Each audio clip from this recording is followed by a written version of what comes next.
എല്ലാം എന്താക്കുന്നറാ? കാണുന്നില്ലേ ചാവടിക്കുന്നു. ശേ, അതല്ലപ്പാ, നമ്മ നേരത്തെ പറഞ്ഞ കാര്യം തീർപ്പാക്കണ്ടേ? ആ ഇപ്പൊ തീർത്തരാ.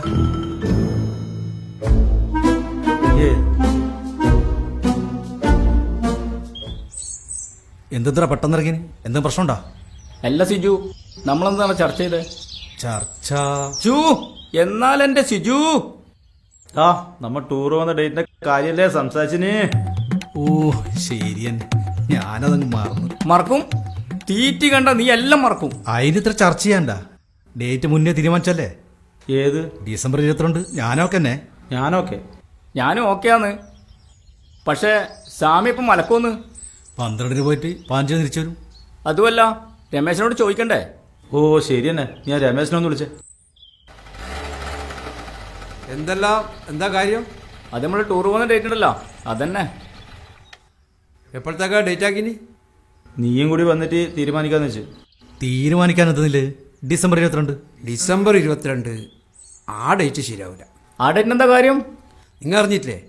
ഡിസംബർ 22 മുതൽ 29 വരെ അഴിത്തല ആര്യങ്കൽ ഭദ്രാളി ക്ഷേത്രത്തിൽ ഉത്സവമല്ലേ? അല്ല രമേശ, ഒരു ഉത്സവത്തിന്റെ പേരും പറഞ്ഞ് നമ്മളെ ടൂർ മുടക്കണ. ഈ അമ്പലത്തിലെ ഉത്സവത്തിന് ഒരുപാട് പ്രത്യേകതയുണ്ട്. എന്നാ നീ പറ, ഞങ്ങൾ ഒന്ന് കേക്കട്ടെ.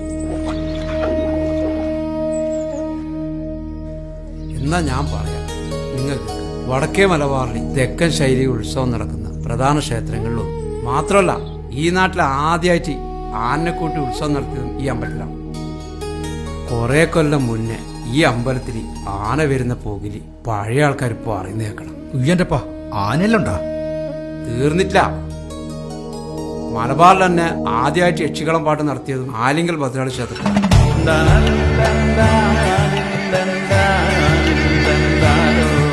പകൽപൂരം, എഴുന്നള്ളിപ്പ്, ആറാട്ട്, ഗുരുതി, അന്നദാനം, കാഴ്ച എഴുന്നള്ളത്ത്, നാടൻ പാട്ട്, ഗാനമേള, പ്രാദേശിക പരിപാടികൾ, ഇത്രയെല്ലാം പോരളിയാ. ഇതെല്ലാം നേരത്തെ പറയണ്ട രമേശ. അപ്പൊ എന്താക്കുന്നു? ഉത്സവത്തിന്റെ വൈബ് എന്താന്ന് അറിയണമെങ്കിൽ അഴിത്തല ഭദ്രാളി അമ്മയുടെ ഉത്സവം കാണന്നെ വേണം.